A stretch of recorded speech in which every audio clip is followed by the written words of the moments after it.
As we've been digging into breathing and as we've been breathing better and learning how to improve that, that will make a big difference on your sexual Huge. function too. Because you think about, first off, let's say an individual has a tendency to breathe through their mouth. Okay, then now these are shallow breaths. You're not getting in any out nitric oxide, which does help with a lot of those aspects. Ladies, do not hook up with mouth breathers. Yeah, It's going to be a rough life for you, I think. Don't put them down like that, Mark. Let's try to help those mouth breathers breathe through their nose and have better dicks. Okay. Right. Okay. Good point. Good point. Right? Breathe through your nose, guys. Breathe through your nose. But one thing I learned is when you're trying to keep your stomach flat and you're breathing, typically what happens is you're flexing your abs so that your stomach's flat, right?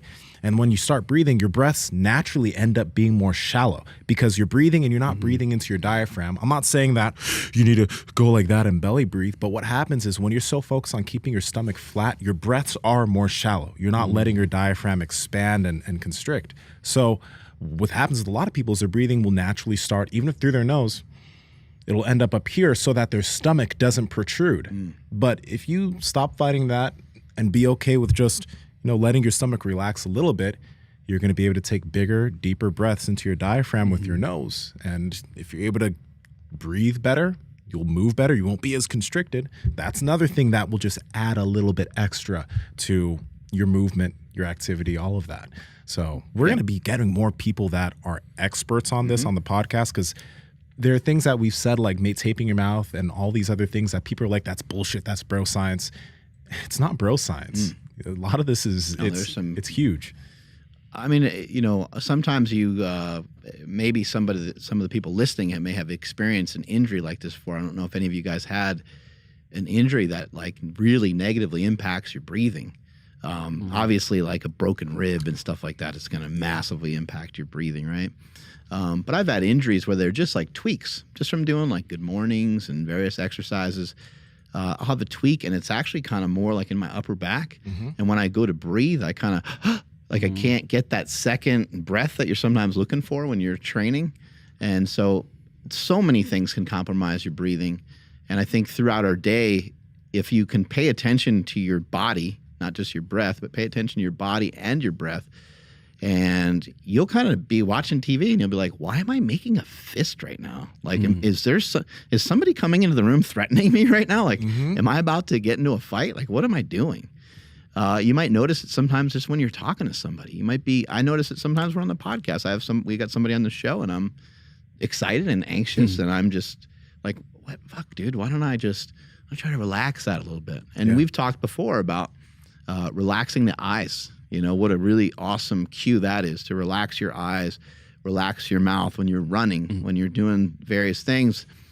It could be really easy to have that sun kind of beating down on you. And as you're going, you're like gritting your teeth and you're making all these crazy faces. But you also might want to try to think, oh shit, I should like, how is the rest of that registering in my body? Yeah. If I'm gritting my teeth, then the body's probably like, hey, we're kind of in like a fight mode right now.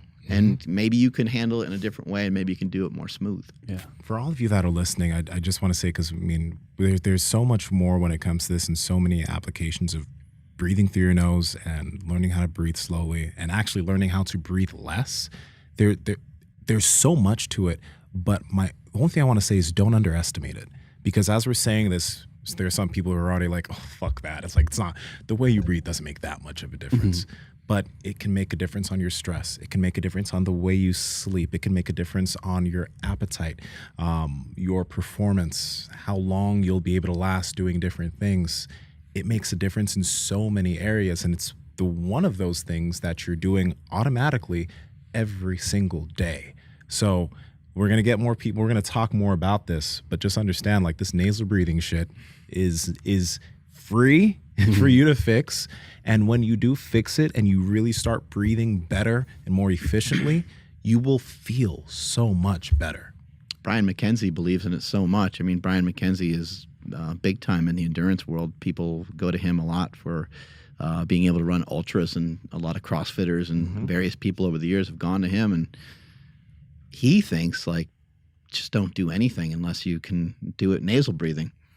He thinks that almost all of your training, not all of your training, but a large majority of your training, he believes should be done in and out of the nose. And if you think about when we sit here and talk about lifting, we share the same notion. Like if you can't do it for 10 reps when you're starting out, when you're new, can't do it for 10 reps and you can't perform the reps to where we all can agree, like, yeah, those are reps. Those are real reps. If you can't do them unbroken, then there's really no reason to start to get into heavier weights. And then even when you do get into heavier weights, if you're supposed to do a 3x3 or a 5x5, all those reps, all those sets, week in and week out, doesn't matter what week you're in or how long you've been doing it for, they should look really, really good. Can there be a little wiggle room for there to be a small variation? I think you kind of have to have that, just because you may not always know the exact weight to have on there. And from a mental perspective, sometimes you need to push to certain weights and have certain weights on the bar just for you to get over the 3 plates or the 4 plates type thing. Mm-hmm. And then so on the aspect of going back to like the nasal breathing or just breathing in general, we hear a lot of people with like, stress, anxiety, and that sort of thing. And this really does help alleviate a lot of that. I'm not going to say like, oh, this is going to cure depression or anything like that. But like when it comes to pressure situations where you do feel a little bit anxious, if you're breathing through your mouth and you're putting yourself in that fight or flight state, like it really does help to just calm everything down when you're breathing through your nose, kind of forcing yourself to breathe slowly. I've noticed that it fucking helps a lot, a lot. And this is the thing to think about. It's like many people have the habit over time of breathing through their mouth all the time. And we know that breathing through the mouth, first off, it sets off that sympathetic nervous system, that fight or flight. So like you might be feeling kind of calm, but your breathing's like this, and you're setting yourself up to be set off by something. It's like if something comes towards you or something stressful hits you, you're going to be more on edge than relaxed about it. I think that's partially like one of the reasons why like it's super easy to stay chill. Like I'm chill like all the time. But it's because like my breathing's always chill. And even when I shouldn't be, it's problematic sometimes. Even when I probably should be kind of pissed, I'm still pretty fucking chill. But I think it's because my breathing's always pretty fucking relaxed, other than maybe when I do the Wim Hof stuff, and when I do the Wim Hof stuff, I can feel like you breathe through the mouth and you take in those big breaths so that you can get a bit hyped up. You know what I mean?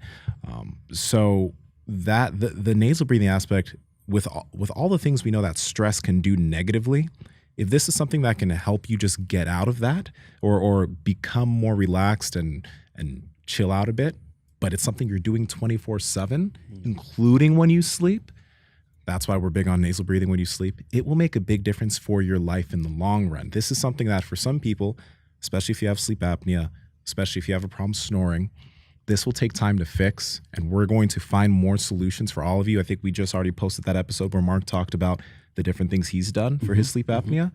But as we're helping you guys figure this out, that puzzle for those of you that snore and do have sleep apnea, when you do get that figured out, you will feel so much better. It's literally, it is a life hack because a lot of the population does have that problem. Power Project family, how's it going? I want to talk to you guys about Within You supplements, which is developed by Mark Bell. The cool thing about Within You is that it's not a crazy supplement line which has a crazy amount of unnecessary supplements. They stick to what is necessary. Whey protein, electrolytes, and the electrolytes are dope because they have amino acids and they have zinc. Then there's fasting gum. So we talk a lot about intermittent fasting on the podcast, and this fasting gum has apigenin, rutin, and caffeine, which can actually help you prolong a fast. It's really freaking cool. It was developed by Mark and Joel Green, who we've had on the podcast multiple times. So you guys got to check it out. Andrew, how can they get it? Yes, that's over at markbellslingshot.com. And at checkout, enter promo code PowerProject10 to save 10% off your entire order. Links to them down in the description, as well as the podcast show notes. You'll find it rare that when you take a good breath in and out of the nose, that it won't be useful. Like there's be a rare situation. If you're like sprinting or something, then there's, there's certain situations where you got to kind of do what you got to do. You're in a real accident or disastrous thing, then maybe your body just reacts a particular way. However, again, it's a sign that your heart rate's coming back down. Like you regained your breath from whatever it is that you were doing previously. And if somebody, you get stressful news, stressful information via like a text, you're having a day where like multiple things are kind of going on, I would just always suggest the same thing I always suggest, which is to go outside, go on a walk, breathe in and out of your nose. If you have any time to like distance yourself from something, time and distance they heal a lot of things. Time heals all wounds, they say, right? So if you could take a moment and breathe, I just found it really useful. I'm not really a stressed out person per se anyway. But in learning a lot of this nasal breathing stuff over the last few years, I will kind of notice, oh, like you're a little tense. Like what is this? When we had James Smith on the podcast, he talked a lot about how to think about your thoughts. And then once there's like a first thought, which sometimes we don't always have control over that, like the first thought that you have sometimes is halfway random because of a TV show or something weird that you saw. So it's from experiences. And sometimes it's literally just you and your character. And I think that can be like trained and maneuvered over periods of time, but it kind of just is who you are. But from that point, you get to think about the thought that you had, and you get to take a beat on it, and you can. And the moment that you're about to say, wow, this really sucks. Holy shit. I can't believe it. I can't believe he said that. I can't believe she did that. I can't believe she's breaking up with me. I can't believe this happened. You have an opportunity to think about it a little bit more and say to yourself, maybe, I wonder what led up to this. I wonder why that. I wonder if you put yourself in the other person's shoes. I wonder why they thought that. Rather than you sitting there being like, why me? You know, and then you're mad. Then you're kind of back and forth. So I don't know. These are just things that have been really useful for me. And even just through breathing and just taking a beat and taking a second, putting things on pause for a moment, it's been really helpful. And I understand there's people that are a little more emotional and a little bit more reactionary, but I believe we all kind of have a choice in that moment of what we're going to do, how we're going to react to it. And for those of you that are like, oh, I have allergies or my nose is stuffed before I go to sleep, look up the Butekyo, Butekyo, nose clearing technique. You can look that up on YouTube. It's like a 5-minute video. It takes you through a small exercise to clear up your nose. So because a lot of people are like, oh, I can't breathe through my nose because it's stuffed, etc. One thing to remember is if you have a tendency to breathe through your mouth for long periods of time, literally the little muscles in your nose will atrophy. It's going to become harder to breathe through your nose since you're not using it as much. So it's going to take you some work to reverse everything that's gone on. Over time, your nostrils will increase. Your breathing will become easier through there, and then it'll just become what you do. It's going to take time, but it's a issue to fix that can be free as long as you just practice it and keep it in mind through your day. I think try it in your lifting too. Next time you go to work out, try it on a couple sets of seated rows. You don't have to do it the whole workout, but just adopt it and have it be some part of your workout where you're working on some of that nasal breathing. I've introduced it into running, and when a run particularly is set so where I'm only nasal breathing, it's gonna be a much slower run. It's gonna be, but I'm still pushing myself on that run because I want to see how I'm going to recover.